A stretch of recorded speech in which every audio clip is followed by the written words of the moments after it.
guys, it's Ariana. Welcome back to my channel. So for today's video, we're going to be reading some more scary stories. So I don't have anything to ramble about today other than the fact that I did my hair again using the heatless curl method that I showed in my last video. So if you guys haven't watched that and you're interested in heatless curls, go watch my last video. It didn't do very well. So if you guys could go show it some love and like it and comment on it, that would help me a lot. But we're just going to read some scary stories in this video. We're going to jump back into my regular content. So as per usual, I have my wicket candle in here and I have my hot chocolate candle. I don't think I'm gonna light either of them because this hot chocolate candle is strong enough that my whole room smells like hot chocolate regardless. I'm excited to jump into the spooky stories. So I have a couple DMs, I have a bunch of emails, and I have one Reddit DM that I need to read. So I'm just going to quickly jump into the Reddit DM that I have. So this is from the Reddit user throwrad969696123. So we have read their stories in the past and they just have an update. The last time I visited my aunt's place, I was 19. I remember it was summer and I was in college. My mom and dad went up a few days before I did. I went up about 2 or 3 days after them. I left relatively early in the morning, but the traffic was absurd and the trip up there took almost 13 hours. I get to this narrow dirt road leading to my aunt's house. I was tired, but not sleepy. Mostly tired of driving. I remember having the windows open because the AC had stopped working. Again, this place was rural and it was never quiet, but this got super quiet. Like, not a sound quiet. The road had a hill, and once you passed that hill, you could see that building. Then another path led to the building, except the building looked brand fucking new. Lights were on, new painted pillars, no broken windows, and you could even see people inside roaming. It looked like the home from Home Alone when Kevin is tricking the robbers. I think to myself that it's about damn time that they fixed up this place. As I'm saying this, I look over at the path leading to the building and I see a horse pulling a carriage with people on it. I could only see the silhouette of the person though. I didn't think much of it and I eventually got to my aunt's house. I apologized for getting there at midnight and hit the bed as soon as I could. In the morning, I got up relatively early to try and get breakfast. My aunt was up and I asked for some coffee. She asked me how college was going and we talked for a bit before I asked who in their right mind bought the old spooky place. She gave me a look of concern and asked me what I meant. I told her that the place looked good, that they just needed to cut the grass. She looked at her kitchen window and gave me a come here gesture. When I looked, I couldn't believe it. It was a long ways away, but you could still see the broken windows and that it was completely run down. I couldn't believe what I saw. So to confirm, I borrowed my cousin's ATV and went with my dad to check it out. It was run down, like completely run down. I didn't know what to think, so I told my dad what I saw. I'm not sure if he believed me, but he is a religious man and he said a prayer. I know what I saw and I'm not crazy. And that's how they ended the story. So they were on their way to their aunt's house and they saw this really old building that is usually there, completely restored and people like inside it, a horse-drawn carriage, and then the next morning it was completely run down again. So it almost seems like she got like a glimpse into the past. That's really cool. So thank you so much for sharing. That is a really cool story, and if you have any more updates, please let us know because I would love to read more of your stories. So I'm gonna jump into my DMs from Instagram because I have a few. Hey, I've been watching your YouTube series for a while and I figured I would submit one of my own stories. If you could keep my information private, I would greatly appreciate it. So I basically don't say anyone's users unless they tell me to, unless it's from Reddit because the authors want to be known. But from Instagram and email, I don't really say names unless you clarify in your email or your message that you want me to.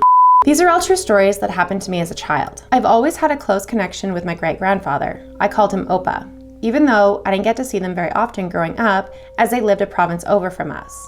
When I was 2 years old, I was sitting in the basement with my mom watching TV. I looked at my mom and I said, Opa is coming. She replied, he's not supposed to be here for a few more hours, and assured me he would be here soon. A few minutes later, I looked at her again and I said, Opa is here. She was about to tell me again that he was on his way when the doorbell rang, and he was at the door. He wanted to surprise us and left earlier, but I somehow knew. The second story is a bit more creepy. It happened when I was 13. I was sleeping with the door slightly open. My mom would check on me at night, and I remember hearing the door creak open. I looked up at the door, but I didn't see anything. So I went to put my head down, and I felt something sit on my bed at the same time that I could smell pipe tobacco. I sat up and I looked at the end of my bed to see my Opa sitting there. It was so confusing because they were not in the province as I were. He calmly said, stay strong, I'll love you as always. And I told him I loved him too, but didn't understand why or how he was there, sitting on my bed in the middle of the night. He spoke again and told me again to stay strong, I'll love you always, as I saw him stand up and walk through my door. It all felt like such a blur, and I somehow fell back asleep. When I woke up and came downstairs, my mom and my grandmother were crying and told me that Opa had passed away that night, but I got a last goodbye. Oh, so that's how they ended their story. So at least they got a last goodbye from their grandfather, but like that's really sad. And that's a really, really cool experience that you did get to like a final goodbye from him, but it's still really sad. And that's really cool that you like knew he was coming before he even got there, knew that he left. Any prior knowledge, kids definitely know things that kind of freak me out. Hi, I had sent you a group of my stories in an email a little while back. I don't know if you remember me, I do. But I have an update on the stuff that was happening in my house. So since we last spoke, a few things have happened. Things went wrong with my fiance. My grandpa passed away after a long battle with ALS, and my fiance and I split up. So the first thing that I thought was kind of freaky was that my grandfather, I call him Papa, passed away on mine and my fiance's 2-year anniversary. I believe that was a sign that things were not going to get better. After we broke up on my 21st birthday, oh, I'm really sorry, that sucks. And he moved out, there didn't seem to be any more spooky things going on, at least nothing that I wasn't used to. For a while, I think there was a ghost dog in the house because both my ex's fiance's dog and my dog would be in the living room with me, and I would hear their water bowls clinking as if something was getting a drink. I haven't heard that since my ex and his dog moved out though. Things were quiet and calm until last night. I was laying in bed getting ready to go to sleep, and out of nowhere, I heard right next to me what sounded like a child humming. And then I didn't hear anything else. So I'm a firm believer in poltergeists, like you can manifest your own paranormal activity. So I believe that all the negativity that was going on while my ex and I were still together and living under the same roof was just a stirring of paranormal activity. I also have some stories about my papa visiting since he has passed. He passed away at about 10:30 at night. The first thing I'd like to point out is that me and my ex were fighting before that, and around that time, we just stopped and went silent. Over at my parents' house, everyone was asleep. And then, at that time he passed away, everyone, even the kids, woke up, literally at the same time. My parents were actually at my grandfather's house when he took his last breath. His dad used to be a paramedic, so he was keeping him comfortable.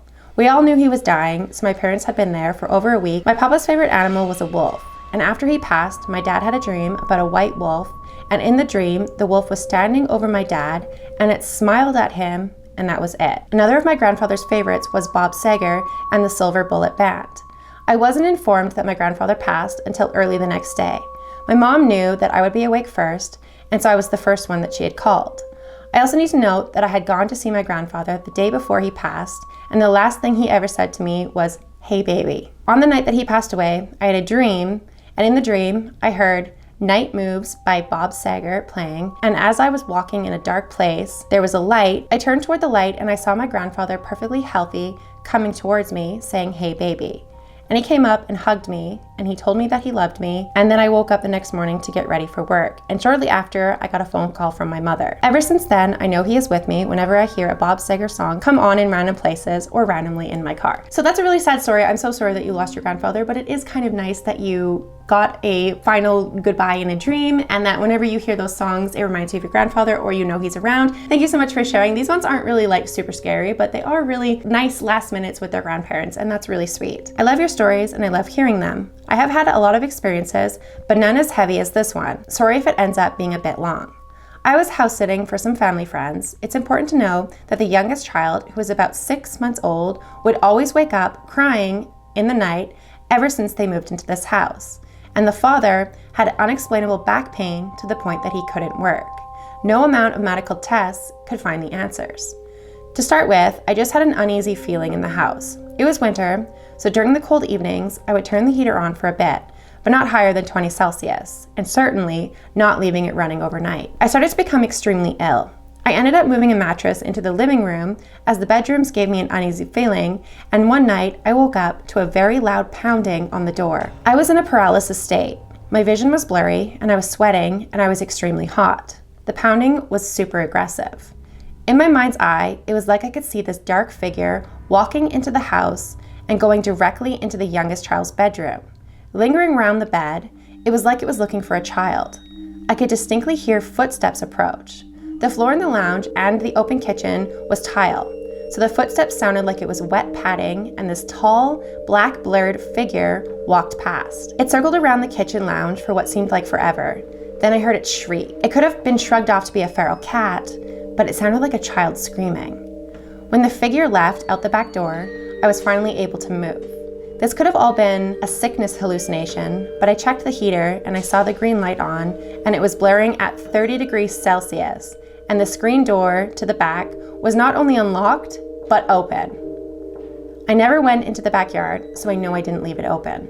As for the child and the father, as soon as these people moved out of that house, the child slept through the night in the new house, and within a month, the father's back pain inexplicably disappeared, and he is now full-time working again. What's also creepy is that he jokingly asked me if I ever heard any spooky noises in that house, and had such a strange smile on his face when he asked. I tried to just laugh it off, but it sent a chill down my spine.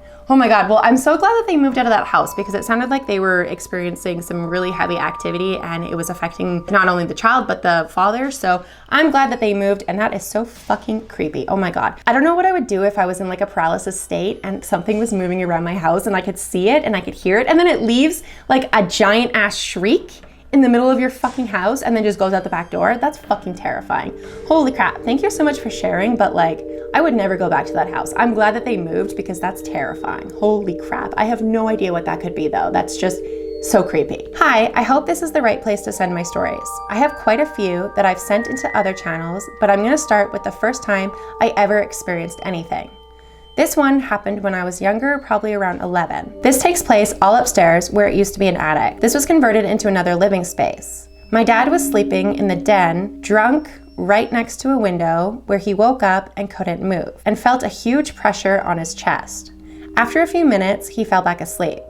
The same exact thing happened to a close family friend of ours while sleeping in the exact same spot while she was sober. My family has lived in that house for at least 3 generations, and the stories go back years.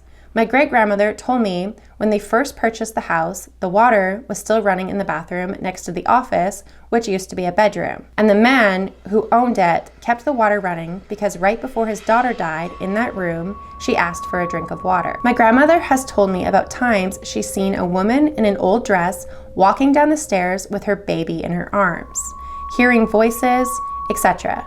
My experiences happened in the middle of the night though. I woke up with no real explanation. The room I was staying in had 2 small beds and 1 large bed in the middle. I was in the small bed closest to the wall and couldn't see the door. I looked around ready to go back to sleep, and I turned over to face the other side of the room, and I froze when I saw a little girl sitting on the other small bed. She was wearing what looked like a dull yellow dress with her hair in pigtails. She didn't look mean, she just sort of looked at me for a little while. I couldn't let myself look away, but at one point I heard something behind me and I glanced back for only a second, and when I looked back, she vanished. The room I was sleeping in was directly above the office where the little girl had died.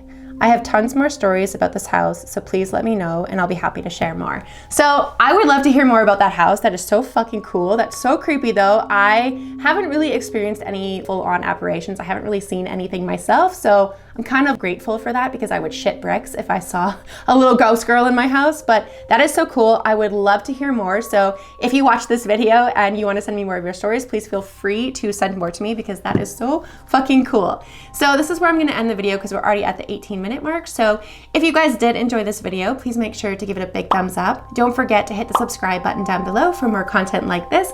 If you guys want to send any of your own personal stories, your own creepy stories, your own let's not meet stories, or just scary stories in general, my email and my Instagram are linked in my description box and also in a pinned comment down below. So you guys ask me quite often what the email is or where you can send your stories. It's literally pinned at the top of my comment section. So when you go down to comment and ask me where you can send the stories, the comment is right there showing you where you can send them. So just go to my description box or go to my comment section and you'll see a little pinned comment showing where you guys can send your stories. I would love to hear your guys' true scary stories or even your guys' fictional stories. I love reading scary stories, and it feels personal when you guys send me your own stories, because I love reading my subscribers' stories. So if you guys have any stories that you want to send, please feel free to do so. If you guys enjoyed this video, please leave a comment down below. Leave me your favorite let's go with your favorite space emoji if you guys made it to the end of the video.